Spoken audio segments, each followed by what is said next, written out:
हमारी सबसे बड़ी कमी यह है कि हमने अल्लाह से मांगना छोड़ दिया, अल्लाह के सामने हाथ फैलाना छोड़ दिया, गिड़गिड़ाना छोड़ दिया। इज्तिमाई दुआओं में शरीक होते हैं, अच्छी बात है, लेकिन वो इनफिरादी दुआ जो तने तनहा आप रात की तारीकी में उठकर अपने गुनाहों का मुहासबा करके अपने गिरेबान में झांक कर अल्लाह के सामने सजदा होकर अगर आपने हाथ फैलाकर अल्लाह के सामने अपने आप को गुनहगार मानकर, इकरारी मुजरिम मानकर अल्लाह से अगर आप तौबा करते हैं, इस्तिग़फ़ार करते हैं, मग़फ़िरत तलब करते हैं, तो खुदा की कसम आप लाखों के बदले में जाकर इज्तिमाई दुआ करें, इस इनफिरादी दुआ से वो बेहतर दुआ नहीं हो सकती है मेरे दोस्त। जरूरत इस बात की है कि हम दुआ मांगने वाले बने। दरे करीब से साइल को क्या नहीं मिलता, जो मांगने का तरीका है उस तरफ मांगे। आज हमने मांगने का तरीका भुला दिया। जिस जात से मांगना चाहिए, जिस परवरदिगार से मांगना चाहिए, जो देने के लिए हर वक्त तैयार रहता है, जो खुद आसमानी दुनिया पर नुज़ूल फरमाती है, जिसकी रहमत पुकार कर कहती है कि कोई मांगने वाला हो तो मैं अता करूं, कोई मग़फ़िरत तलब करने वाला हो तो मैं बख्शिश के दरिया बहाऊं, कोई सामने आकर रिज़्क़ तलब करने वाला हो तो उसकी रोजी में वुसअत पैदा करे। ये अल्लाह रब्बुल इज़्ज़त है, अल्लाह की जात है। दुनिया का कोई बादशाह खुद से चलकर अपनी रियाया को ये ऐलान नहीं करता कि ले लो मुझसे। ये वो बादशाह है कि जिसके दरवाजे हर वक्त खुले रहते हैं और जो देकर एहसान भी नहीं जताता, जो खुद इंतजार करता है साइलीन का, मांगने वालों का, वो इंतजार कर रहा है, जिससे मांगा जा रहा है वो इंतजार कर रहा है, और मांगने वाले वो गाफिल हैं, दूर हैं। मेरे दोस्तों, अल्लाह ताला फरमाता है हमें शर्मिंदगी तो होती होगी अपने आमाल पर, अपने किरदार पर, अपने कैरेक्टर पर, अपने गुनाहों पर। लिहाजा बहुत से लोग जो गुनाह के आदी हो चुके होते हैं, फिर वो ये समझने लगते हैं कि यार पता नहीं हमारी बख्शिश भी होगी या नहीं मालूम हमारी मग़फ़िरत भी होगी या नहीं। चुनांचे वो फिर दूसरे आमाले सालिहा से भी दूर हो जाते हैं, फिर वो नमाज से भी दूर हो जाते हैं, मस्जिद से भी दूर हो जाते हैं। इतने गुनाह कर रखे हैं हमने। नहीं, अल्लाह का ऐलान है कि तुम जितने चाहे गुनाह करो, अपनी जानों पर जुल्म कर चुके हो, लेकिन अल्लाह के दरबार में आ जाओ। ला तक़नतू मिन रहमतिल्लाह, अल्लाह की रहमत से मायूस होने की जरूरत नहीं है, अल्लाह की रहमत से नाउम्मीद होने की जरूरत नहीं है। इन्नल्लाह यग़फ़िरु ज़ुनूब जमीआ, अल्लाह की जात तो वो जात है जो तमाम गुनाहों को बख्शने के लिए तैयार है, जो तमाम गुनाहों की माफी देने के लिए तैयार है। जी हाँ, एक दो नहीं बल्कि तमाम गुनाहों की बख्शिश का वादा है। इन्नल्लाह यग़फ़िरु ज़ुनूब जमीआ। बताइए, वो परवरदिगार रहमतों का दरिया बहा रहा है और हम भागने के लिए तैयार नहीं, हाथ फैलाने के लिए तैयार नहीं है, गिड़गिड़ाने के लिए तैयार नहीं है, अपने गुनाहों का मुहासबा नहीं करते हम लोग। कभी रात में सोने से पहले आप बिस्तर पर जाने के बाद थोड़ी देर के लिए सोचिए कि आज मैंने कितने लोगों को धोखा दिया, आज मैंने कितने लोगों के साथ झूठ बोला, आज मैंने कितने लोगों का दिल दुखाया, आज मैंने कितने लोगों की चुगली की। तो फिर आपके दिल में दाहिया पैदा होगा गुनाहों से बचने का और गुनाहों पर नदामत करने का और मग़फ़िरत तलब करने का, माफी तलब करने का। लेकिन हमने सोचना ही छोड़ दिया। शैतान ने ऐसा हमें जकड़ दिया है इस इलेक्ट्रॉनिक दुनिया में, डिजिटल दुनिया में, कि हमें सोचने की भी फुर्सत नहीं है आजकल। रात को सोने से पहले मुहासबा तो क्या करते हैं, हम क्या करते हैं, एयरबड्स लगाकर गाने सुनते हैं। हमारे ये नौजवान रील्स देखते हैं, वीडियोस देखते हैं, जो वक्त अपने दिन भर के मुहासबे का था, उस वक्त को हम गाने सुनकर और फजूल बकवास सुनकर गुजार रहे हैं कि अब नींद आएगी। यानी आखिरी अमल है सोने से पहले, और ये शैतानी अमल किया जा रहा है। वो शैतानी एयरबड्स लगे हुए कान में। इस इलेक्ट्रॉनिक दुनिया ने और इस डिजिटल दुनिया ने हमारी सोचने समझने की सलाहियतें खत्म कर दी। जो आदमी ज्यादा गाना सुनता है, जो आदमी ज्यादा डीजे बाजे के अंदर रहता है, उसके अंदर क्रिएटिविटी खत्म हो जाती है, उसके अंदर से उसकी तख्लीकी सलाहियत खत्म हो जाती है। ये साइंस का रिसर्च कहता है कि उसकी सलाहियतें खत्म हो जाती हैं। फिर वो कुछ बनाने की सोच जो होनी चाहिए आदमी के अंदर, अल्लाह तबारक व तआला ने एक दिमाग दिया है, तख्लीकी ज़हन दिया है इसको, ये जहन उसका खत्म हो जाता है। अब तो मसनूई ज़हानत आ गई है, AI का जमाना है, आर्टिफिशियल इंटेलिजेंस का जमाना है। तो अब हमें और आपको सोचने की क्या जरूरत है? नहीं, अब ज्यादा जरूरत है सोचने की और समझने की। अब AI जो सोच रहा है, आर्टिफिशियल इंटेलिजेंस जो सोच रहा है, उससे आगे बढ़कर आपको सोचना होगा, वरना आपको इस दुनिया में रहने का कोई इख्तियार नहीं है और कोई फायदा नहीं है। आप दिनों के शहर में जानकारी से चलो, तुमको चलना है अगर जिम्मेदारी से चलो। यह आकिलों का शहर है। आज के जमाने में आप अपनी जहानत को जितना ज्यादा तेज करेंगे, आप अपनी क्रिएटिविटी को, अपनी तख्लीकी सलाहियत को जितना आगे बढ़ाएंगे, उतना आप ज्यादा तरक्की कर पाएंगे। ये दौर वो दौर नहीं है कि आदमी के अंदर ज्यादा ताकत है तो वो ज्यादा तरक्की करेगा, पहलवान आदमी है तो वो ज्यादा तरक्की करेगा, ऐसा नहीं है। जमींदार है तो वो ज्यादा तरक्की करेगा, ऐसा नहीं है। बल्कि इसके अंदर ज्यादा जहानत है, जहनी सलाहियत है, तख्लीकी सलाहियत है, वो ज्यादा तरक्की करेगा। पतला दुबला सा आदमी होता है, लेकिन एक वेबसाइट बनाकर रखता है, एक एप्लीकेशन बनाकर शाये कर देता है और पूरी दुनिया पर हुकूमत करता है। तो आज का दौर वो दौर है। मैं अर्ज ये कर रहा था कि गाने सुनने के नतीजे ने हमारे नौजवानों को तख्लीकी सलाहियत से दूर कर दिया है, इनकी सलाहियतों को कुंद कर दिया है। इनके अंदर अब क्रिएटिविटी नहीं रही है। ये कारोबार में दिमाग लगाना नहीं जानते, तिजारत में दिमाग लगाना नहीं जानते। दुनिया में जब दिमाग नहीं चल रहा है तो आखिरत की तरफ दिमाग कैसे चलेगा? अल्लाह की तरफ कैसे आपका दिमाग आमादा होगा? मस्जिद जाने के लिए, अल्लाह को मनाने के लिए, अल्लाह को राजी करने के लिए। मेरे अजीजों, अल्लाह फरमाता है ला तक़नतू मिन रहमतिल्लाह, अल्लाह की रहमत से मायूस होने की जरूरत नहीं है। इन्नल्लाह यग़फ़िरुद्दुनूब जमीआ, अल्लाह की जात तो वो जात है जो तमाम गुनाहों को बख्शने के लिए तैयार है। कौन कौन अपने गुनाहों को बख्शवाना चाहता है? हाथ उठाए। हम सब तैयार हैं इंशाअल्लाह अपने गुनाहों को बख्शवाने के लिए। माशाअल्लाह। तो मैं आपको एक नुस्खा देकर जाता हूं जिससे हम अपने गुनाहों को बख्शवाने में और भी ज्यादा कारगर हो सकते हैं, कामयाब हो सकते हैं। ये नुस्खा मुफीद साबित हो सकता है। और वो नुस्खा क्या है कि हम अपने जितने भी नेक आमाल करें, उन आमाल का जायजा लें और अपने एक अमल को खालिस अल्लाह के लिए करें। दिन में कम से कम हमारा एक अमल खालिस अल्लाह के लिए होना चाहिए। किसके लिए होना चाहिए? खालिस अल्लाह के लिए।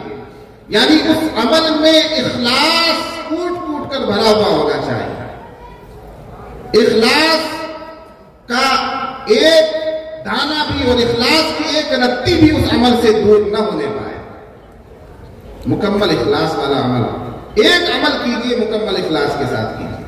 तो ये अमल, जब आप इस अमल को लेकर अल्लाह के दरबार में हाजिर होंगे और अल्लाह तबारक व तआला से अपने गुनाहों की माफी तलब करेंगे, तो इंशाअल्लाह अल्लाह की जात से उम्मीद है कि वो जरूर आपकी मगफिरत के फैसले फरमाएगा। लेकिन अमल खालिस होना चाहिए। एक हदीस पेश करता हूं, मुस्लिम शरीफ में भी है और बुखारी शरीफ में भी है।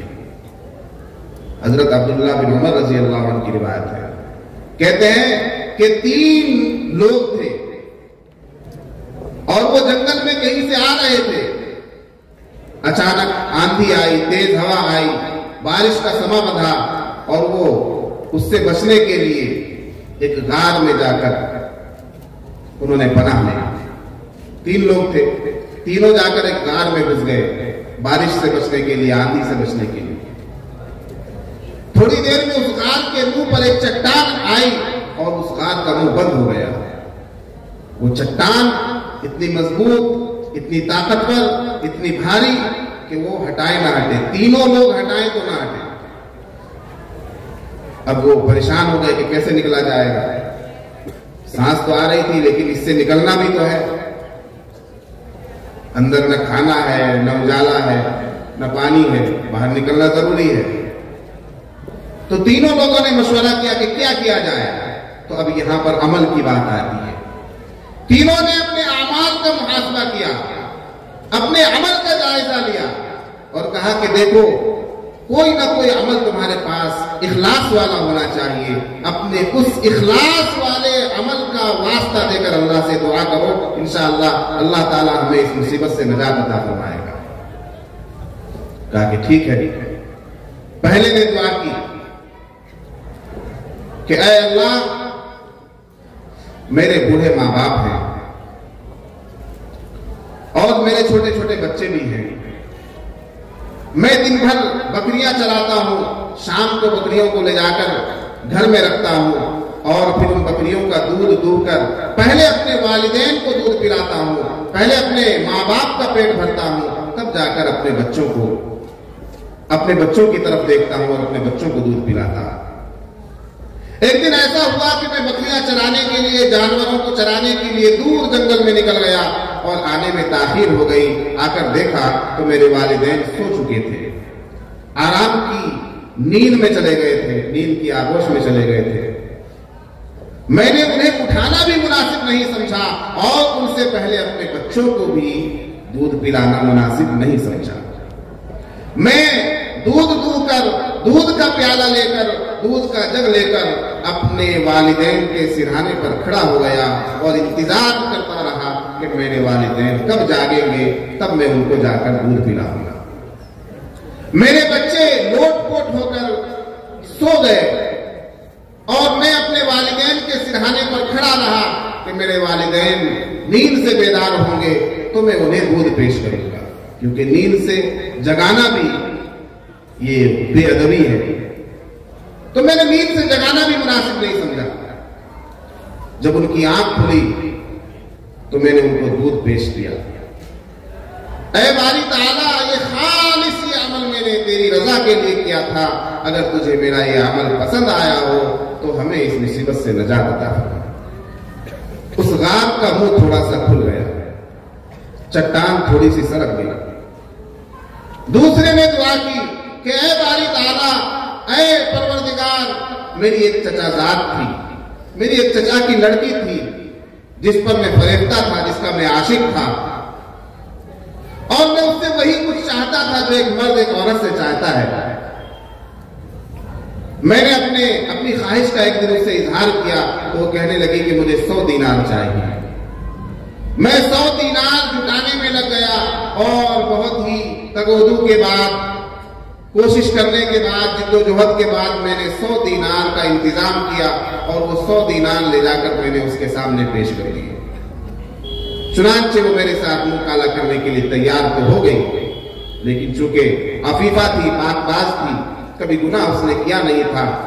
जब मैं उस पर काबू पा चुका कि अब मैं उसके साथ मुंह काला करूं, उसके साथ जिना करूं, उसने फौरन मुझे खुदा का वास्ता दिया और कहा कि ऐ खुदा खुदा के बंदे, खुदा से डर, मैंने आज तक ऐसा काम नहीं किया है और तू निकाह के बगैर मुझे हाथ लगाता है, अल्लाह का खौफ कर। मैंने तेरा वास्ता सुनते ही, तेरा नाम सुनते ही मैं पीछे हट गया और मैंने वो गुनाह नहीं किया। अगर ये अमल ऐ बारी ताला मेरा तुझे पसंद आया हो तो हमें इस मुसीबत से नजात अता फरमा। चुनांचे उस गार से वो चट्टान थोड़ी सी और हट गई, गार का मुंह और खुल गया। तीसरे ने दुआ की अपने अमल का वास्ता देकर, कहे अल्लाह मैं लोगों को मजदूरी पर रखता था, मेरी खेतियां हैं, जमीनें हैं, लोगों को मजदूरी पर रखा करता था। एक दिन मैंने एक मजदूर को उजरत पर रखा, दिन भर उससे मजदूरी कराई, दिन भर उससे काम लिया। शाम को जब मैंने उसे उजरत देना चाहा तो उसे वो उजरत कम मालूम हुई, पैसे कम मालूम हुए कि भाई इतने में काम नहीं चलने का मेरा, और चाहिए। मैंने कहा यही लेने पड़ेंगे। 3 साल पर बात हुई थी, एक फर्क, तो वो बिना उजरत लिए चला गया, उजरत लिए बिना वापस चला गया। तो मैंने उसकी उजरत से खेती करनी शुरू कर दी। उस खेती में इतनी बरकत हुई कि बहुत से गल्ले और बहुत सा अनाज पैदा हुआ और फिर उन्हें बेचकर मैंने जानवर खरीदे। एक जानवर से 2 जानवर, 2 से 4, 4 से 6, 8, 10 दर्जनों जानवर जो है तैयार हो गए और खेतियां तैयार हो गई, गल्ले, अनाज, ये सब एक ढेर लग गया। उसकी उजरत से एक बड़ा असासा तैयार हो गया, एक बड़ा सरमाया सामने आया। कई साल के बाद फिर वो लौट कर आता है, जिसने मजदूरी की थी, कई साल के बाद वो लौट कर आता है और कहता है कि अल्लाह का खौफ कर, मेरी मजदूरी नहीं देने का। मेरी मजदूरी कब देगा? अच्छा मजदूरी चाहिए, मैंने तो तेरी मजदूरी अलग कर रखी थी, लेकिन उसमें तो अब बढ़ोतरी हो गई है। तो मैंने उससे कहा कि जा ये सारे जानवर लेकर चले जा, ये सारी बकरियां लेकर चला जा, ये सारा गल्ला लेकर चला जा, ये सारा अनाज लेकर चला जा। वो कहने लगा मजाक कर रहा मेरे साथ मजाक कर रहा, जो मेरी मजदूरी बने वो दे। कहा भाई मजाक नहीं कर रहा, ये सारा कुछ तेरा ही है। अच्छा, तो जब मैंने उसे समझाया कि ये सारा कुछ तेरा है और तेरी उजरत की कमाई है, तो फिर वो सब कुछ लेकर चला गया। सारे जानवर, सारा अनाज, सारा असासा जो उसके नाम पर जमा हुआ था वो सब लेकर चला गया।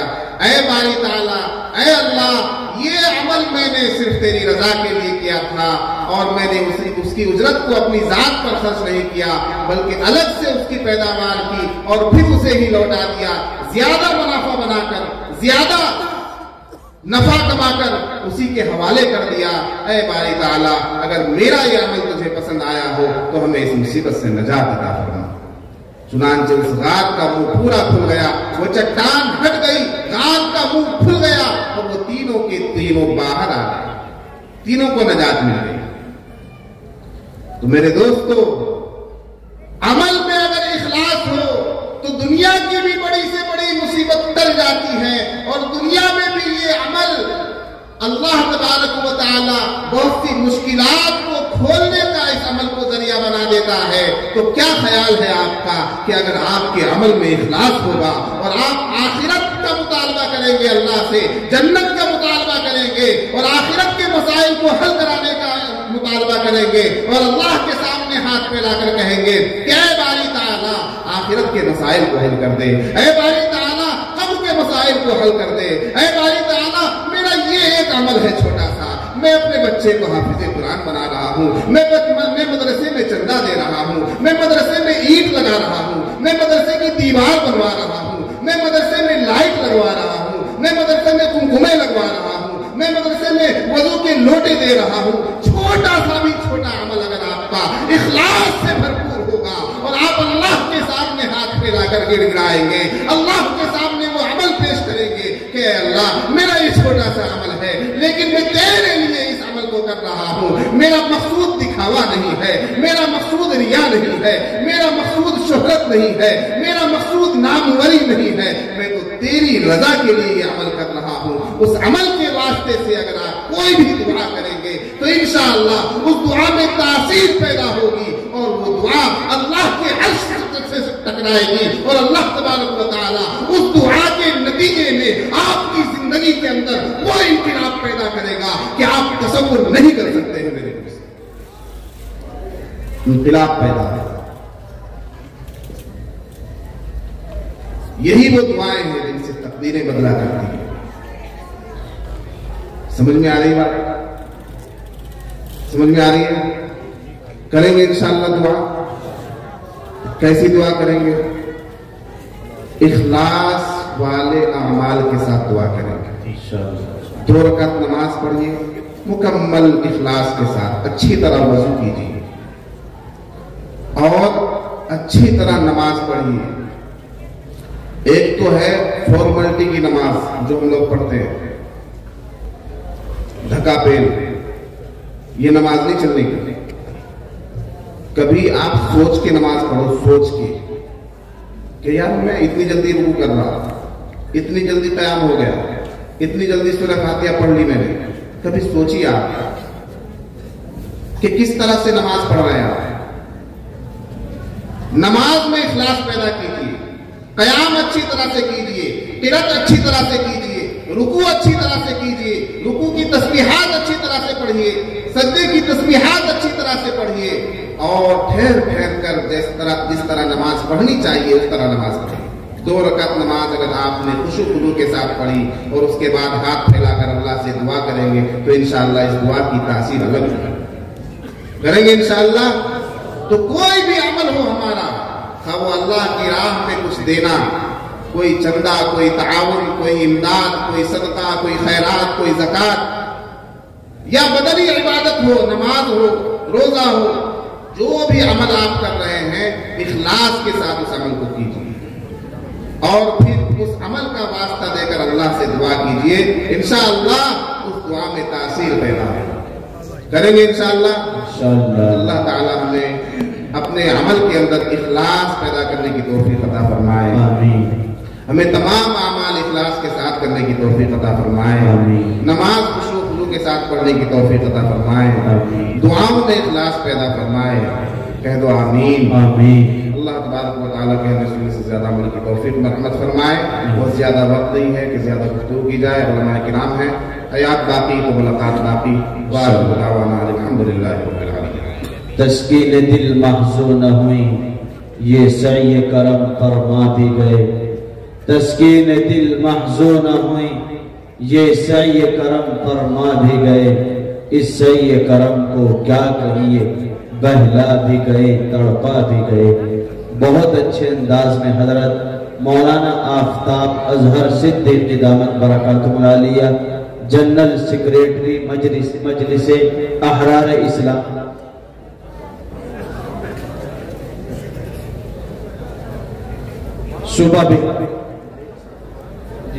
सुबह बिहार से हम सब के माबैन तशरीफ फरमा थे। बहुत अच्छे अंदाज में हजरत वाला ने कीमती खिताब फरमाया। अब चूंकि ये